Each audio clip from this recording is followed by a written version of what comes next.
And we're back, guys. Welcome to Tennis in a Minute. And we have drama. That's right, guys. Aryna Sabalenka, the world's new number one due to a rule.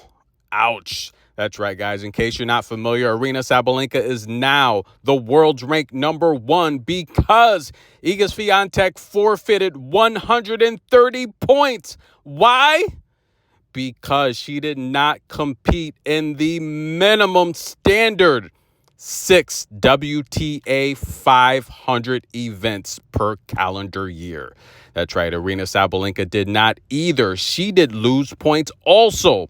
But since Iga Swiatek lost more points by default by 41 points, Aryna Sabalenka squeezes into that number one spot. Let me explain. The WTA has 17 WTA 500 level events. That's right. They have 17 events at the 500 level, right? The tour starts with the United Cup. Now, not every player is fortunate to represent their country for the United Cup, but don't worry, there's 16 others. Now, Iga Swiatek did compete for Poland. Tough match in the championship match against Germany where, look, I mean, a lot of people blame H squared. I don't know. Did Iga Swiatek try to do too much? Right? I don't know. A lot of people thought it was Hubert's fault that they lost the United Cup, but the reality is congratulations to Germany. Alexander Zverev played amazing. The Brisbane International, we saw Sabalenka compete there. The Adelaide International, the Upper Links, where, by the way, Alicia Parks got a raw deal out of that one, right? Remember, she won France. She did not have the opportunity to defend her title at the France 250 because they did not host that event.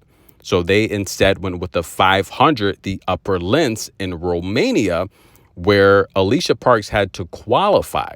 And because she was not able to successfully defend her title or pick up points, she literally dropped from ranked 50th to literally just outside the top 100. So that was a broad deal for Alicia Parks.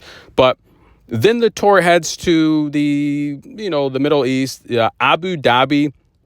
And that's a tough 500 to compete in because you have the Qatar Open and then you have the Dubai Open. Those are 1,000 events. So a lot of ladies take that off. But then the tour shifts to the North American leg where you have San Diego, right? In hopes of, getting some work in before the Indian Wells or Miami. Then the tour kind of gets a little iffy where you have the Credit One Open, and that's in South Carolina. But Coco has said in the past, look, that's not real clay, right? So a lot of ladies don't compete in that anyway. Danielle Collins won it this year, but Coco has complained, look, the red clay, the brown clay, that's the real clay. And I don't think you'll see Coco or Iga in the Credit One Open. Maybe the upcoming stars like Emma Navarro or, Danielle's going to come back to defend her title since she's not retiring. And then you go to Stuttgart. Right? Then you have Strasbourg. You have Berlin as the tour shifts to grass. You have Bad Homburg. This year we have the Olympics. I do think the ladies should have been awarded some type of points for competing in the Olympics. That was like a whole weird mess fiasco there. But then you have DC. That's another 500 event. You have Monterrey, Mexico. You had Guadalajara, which is normally 1,000. This year was a 500. You had Seoul, Korea, the Ningbo Open in Tokyo. So you had 17 500 events. Iga Swiatek was penalized because she only competed in 2. The 2 she competed in was the United Cup and Stuttgart. Sabalenka wasn't that much better. She competed in 4, Brisbane, Stuttgart, Berlin, and DC. So again, I want you guys to comment below, should the tour change this rule? The rule is top-ranked players have to compete in at least 6 WTA 500 events. Excuse me, guys, I'm talking too fast. They have to compete in at least 6 WTA 500 level events. Iga competed in 2, Sabalenka competed in 4. If you do not compete in the mandatory 6 events, right, then you will forfeit the lowest point total from whatever tournament you entered this year. So for Iga Swiatek, that could have been the Australian Open or Wimbledon, where she received 130 points for each. So therefore, she forfeited 130 points. Sabalenka had to forfeit 65 points, and that came from Miami, where there was this Look at Iga's moves. Iga, go that way. Ouch. Remember I covered this match and she ran into the freaking thing there? Unbelievable. Iga's athletic ability. But Sabalenka would forfeit 65 points, and that came from Miami, where a lot of people thought she should not have played because her ex-boyfriend, we thought it was her current boyfriend, but we found out later it was her ex-boyfriend, fell off a balcony. I was in Miami. It was just a dark cloud over the entire tournament. It was horrible, and that was sad to see, right, guys? But nonetheless, she competed and early exit, and the reality is we saw the upset coming. She just wasn't her normal self. She said she felt she probably should have taken time off, and I think she should have. But again, people grieve differently. When you're a professional, when you're an athlete competing, the reality here is when you're doing something you love, you never know. I mean, when you do something you love, in my personal opinion, a lot of times that gets your mind off of stressful situations. That gets your mind off of things. And people grieve differently, so you never know how a certain person will handle a particular situation of losing someone. But she would say later on that she probably should have taken time off. But nonetheless, what do you guys think? Is this a horrible rule?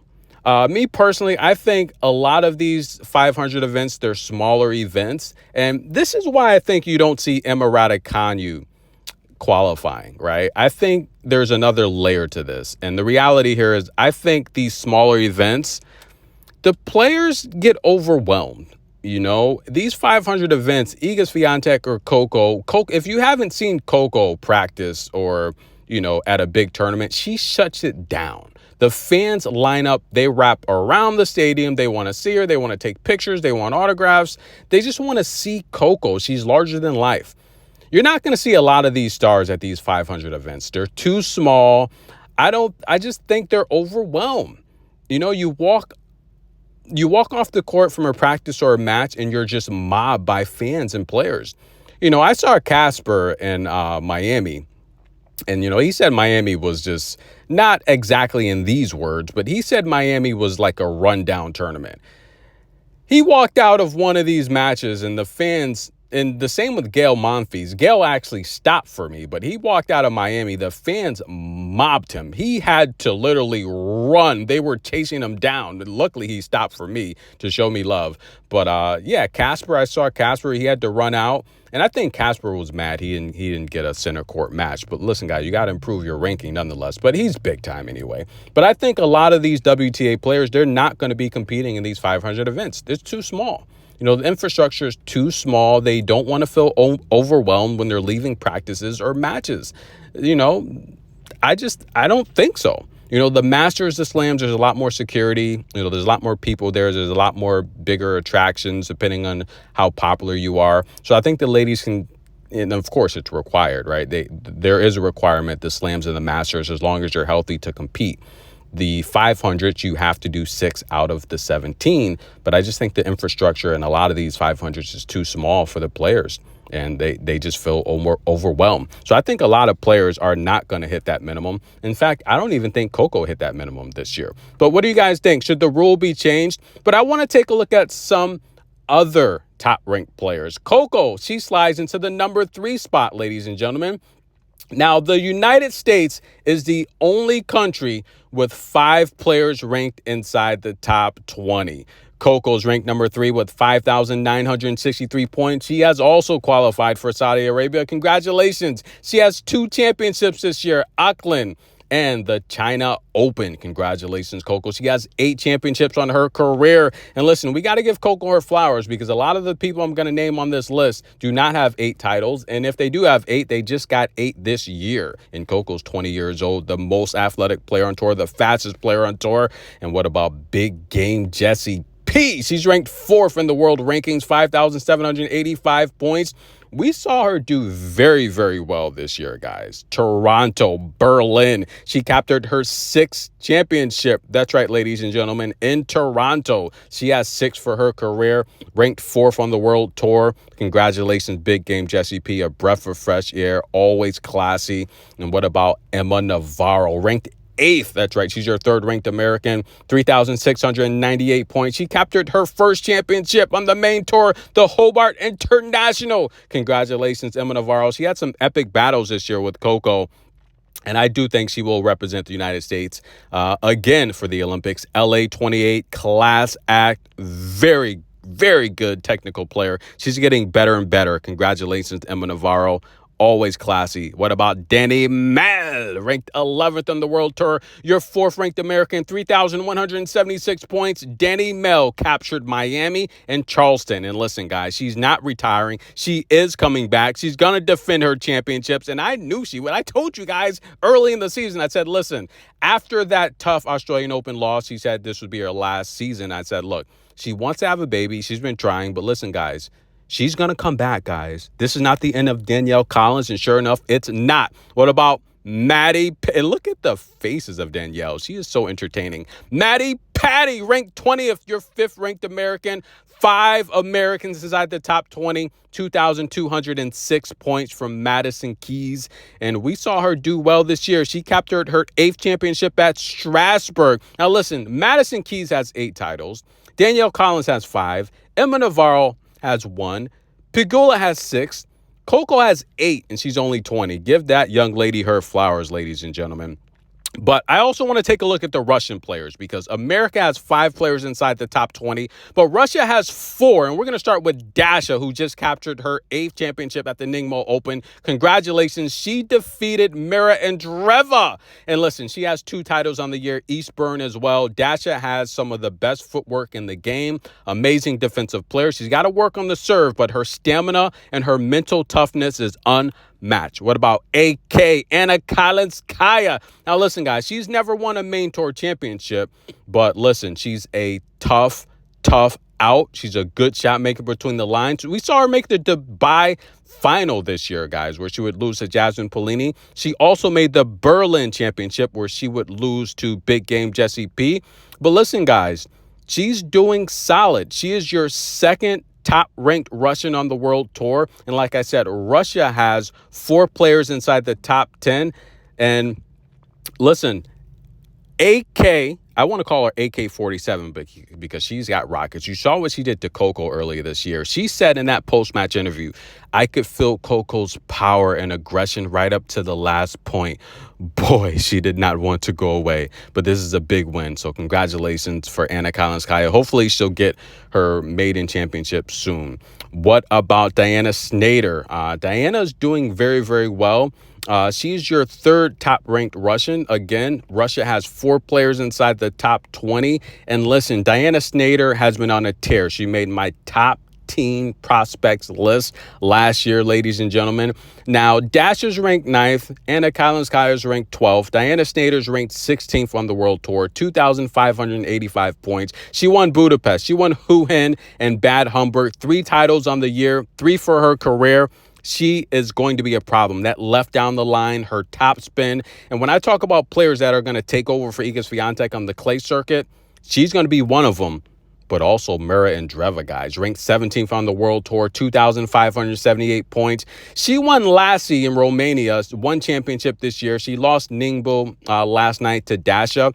But again, Mira Andreeva, going to be an amazing clay player. Great top spin, great movement, great left. Coach Martinez is really doing great things with her. And these are your top 4 Russians inside the top 20. I do think Mira Andreeva is going to have a bright future, guys. She's humble. She's solid.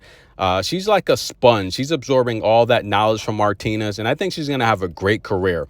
But I want to shift back to Iga Swiatek and Aryna Sabalenka. Do you guys think they need to change this rule? Now, Iga Swiatek has not been active. If she would have just defended her title in China or even competed in Wuhan, I do think she would still be holding on to her number 1 spot. But she had personal issues, a change in, her coach. You could tell that things were really kind of going south in her camp. And the fact that she took off 2 master events where she could have defended titles, that's pretty scary. But if she does well at the WTA finals, if she wins it, of course, any tournament she enters, she's a threat to win. She's that darn good. We know that. But what about Sabalenka? I think Sabalenka is going to have a point to prove, in my personal opinion. And the reason why is she was handed the number one spot due to a rule, right? She didn't earn it. So I think she's going to come out with guns blazing. Now, look, Iga's got 5 titles on the year, right? 5 titles. She's played well this year. But the reality here is she in form? Is she going to be in form? I think that's going to be a big, big problem for Iga Swiatek.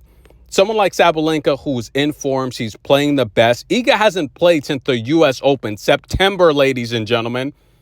While Sabalenka, 2 slams on the year, the hard court queen, the Australian Open, the U.S. Open, Cincy, and Wuhan.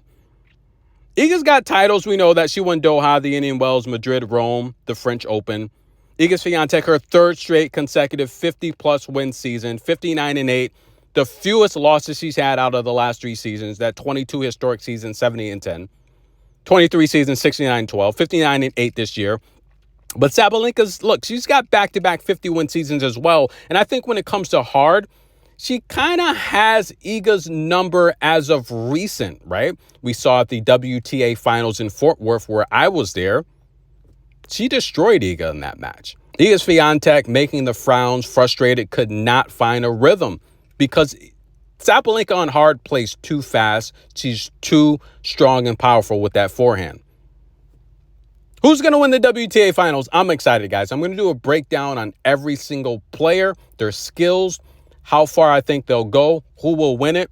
But again, comment below, should they change this rule? Iga Swiatek loses her number 1 spot, her number 1 ranking due to a rule technicality. That's right. She only competed in 2 500 events this year, the United Cup and Stuttgart, which she won. Sabalenka competed in 4. It wasn't that much better, but it was enough to literally save that point differential, 41 points, in which Iga Swiatek loses her number 1 ranking. But the reality is Sabalenka forfeited 65 points that came from Miami. That was her worst performing tournament of the year. Iga Swiatek's worst 2 tournaments were the Australian Open and Wimbledon. She lost 130 points. 41 points was enough to put Sabalenka into that number 1 spot. And that's enough to give her another chance to end the year at number 1, which she said was her dream and her goal. And quite frankly, I'll be honest with you guys, I think regardless how Iga Swiatek does in the finals, I think Sabalenka is going to do better just because she's in form and she wants that number 1 spot. Tennis in a minute. Comment below. We'll be back with more tennis coverage. Congratulations to Dasha for winning her 8th championship. And listen, guys, just finished its marathon season. I'm training, I'm running, so I haven't been producing much tennis videos, but I'll be back in the studio bringing you more tennis content. Thank you for all the love and support. See you soon, ladies and gentlemen.